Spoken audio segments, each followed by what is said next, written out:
अब इसी तरीके से 5 के घात वाले देख लेते हैं। 5 के घात में 5 के घाते 1 हुआ तो हम इकाई का अंक देख रहे थे। 5 के घाते 2 होगा तो इकाई और दहाई दोनों को देखेंगे, यानी अंतिम के 2 अंकों से मिलकर बनी संख्या देखेंगे।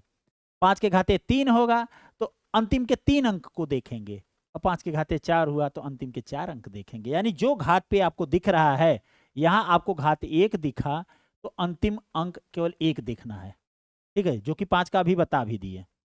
2 दिख रहा है, यानी 25 से विभाज्य कोई संख्या तभी हो सकती है जब अंतिम के 2 अंकों से मिलकर बनी संख्या 25 से विभाज्य हो।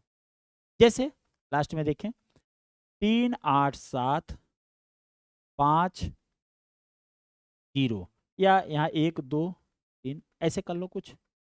तो अंतिम के 2 अंक देखना है बस, तो अंतिम के 2 अंक 25 से विभाज्य हो।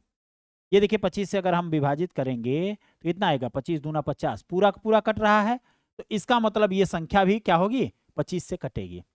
अब कुछ बच्चे रटने के लिए क्या करते हैं कि देखते हैं कि 25 के गुणज क्या हो सकते हैं, अंतिम में 2 जीरो हो सकते हैं, या हो सकता है 50 हो, या हो सकता है 75 हो, और या हो सकता है 25 हो। अच्छा 25 का पहाड़ा ही पढ़ लिया, अंतिम में 25, 50 और 75।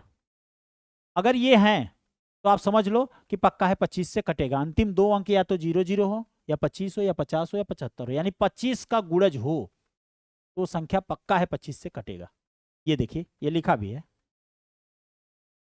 ऐसे ही 125 यानी घात में 5 के घाते 3 है तो अंतिम के 3 अंकों से मिलकर बनी संख्या अगर 125 से विभाजित हो रही है तो संख्या भी 125 से विभाजित होगी। जैसे हाँ 9 8 7 5 7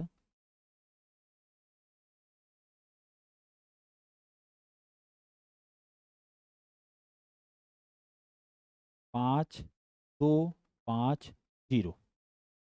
चलिए बड़े आराम से देखिए, अंतिम के 3 अंकों को देखना है बेटा, क्योंकि 125 यानी 125 को हम क्या लिख सकते हैं, 5 के घाते 3 लिख सकते हैं। तो अगर घात 3 है तो 3 अंकों को देखना होगा, अगर घात 2 है तो अंतिम के 2 अंकों को देखना होगा, 1 है तो 1 अंक को ही देखना पड़ेगा।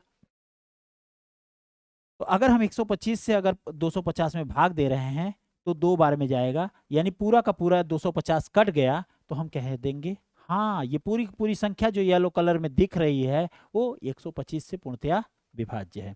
तो 125 में कुल 8 केस बन के आते हैं भाई।